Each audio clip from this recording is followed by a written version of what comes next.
ফজরের নামাজের সুন্নতটা যদি পারেন বাসায় পড়বেন। ঘড়ির দিকে তাকাইছেন, তাকায় দেখেন 20 মিনিট বাকি আছে, বাস সুন্নতটা বাসায় পড়েন। এক, প্রথম কাজ সুন্নত বাসায় যদি পারেন আর কি বাসায় পড়েন। দ্বিতীয় কাজ, ফজরের সুন্নতে প্রথম রাকাতে কুল ইয়া আইয়ুহাল কাফিরুন পড়বেন, দ্বিতীয় রাকাতে কুল হুয়াল্লাহ। বলেন প্রথম রাকাতে কোন সূরা? আইয়ুহাল কাফিরুন, দ্বিতীয় রাকাতে কুল হুয়াল্লাহু আহাদ।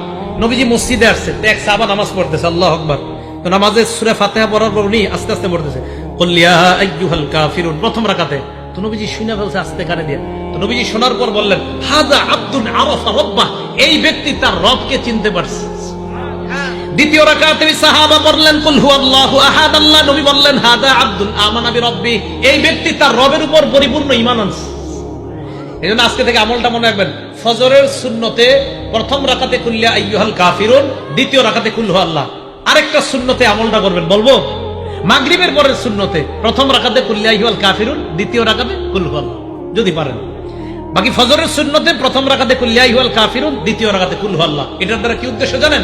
কুল ইয়া আইয়ুহাল কাফিরুনের মাধ্যমে প্রথম রাকাতে আপনি বুঝাইতেছেন আমি যত শিরিক সব বর্জন করলাম, দ্বিতীয় রাকাতে কুল হুয়াল্লাহ পড়ার মাধ্যমে বলতেছেন আমি আল্লাহর একত্ববাদ স্বীকার করে আমার দিন শুরু করলাম।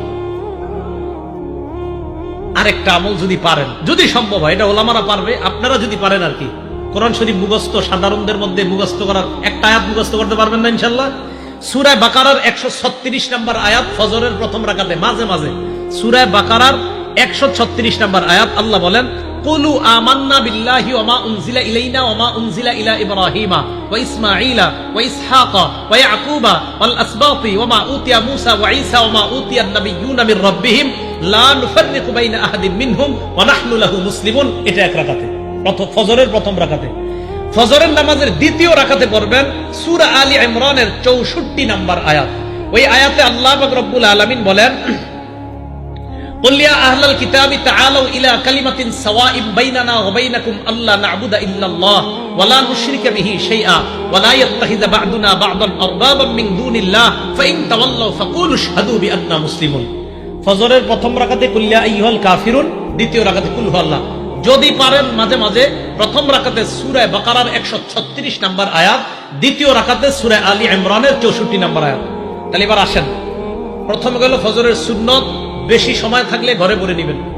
দ্বিতীয় নম্বরে গেল প্রথম রাকাতে কুল ইয়া আইয়ুহাল কাফিরুন, দ্বিতীয় রাকাতে কুল হুয়াল্লাহ। যদি পারেন মাঝে মাঝে প্রথম রাকাতে সূরা বাকারার 136 নম্বর আয়াত, দ্বিতীয় রাকাতে 64 নম্বর, মুসলিম শরীফের হাদিসে আছে আলী ইমরানের 64 নম্বর আয়াত। 3 নম্বর কাজ, সুন্নত পড়ার পর আল্লাহর কাছে একটা দোয়া করবেন, আল্লাহুম্মা রাব্বা জিবরাইলা ওয়া মিকাইলা ওয়া রাব্বা মুহাম্মাদিন সাল্লাল্লাহু আলাইহি ওয়াসাল্লাম আউযু বিকা সালাসা মাররাত আউযু বিকা মিনান নার সালাসা মাররাত। বাংলায় বলবেন, হে জিবরাইলের রব, হে মিকাইলের রব, হে মুহাম্মদ সাল্লাল্লাহু আলাইহি ওয়াসাল্লামের রব, আমি আপনার কাছে জাহান্নাম থেকে পানাহ চাই। এটা 3 বার বলবেন। ফজর পড়লেন, সুন্নত পড়লেন, সুন্নতের পর আল্লাহর কাছে বলবেন, আল্লাহ জিবরাইলের রব, মিকাইলের রব, মুহাম্মদ সাল্লাল্লাহু আলাইহি ওয়াসাল্লামের রব, আমি আপনার কাছে জাহান্নাম থেকে পানাহ চাই। 3 বার বলবেন।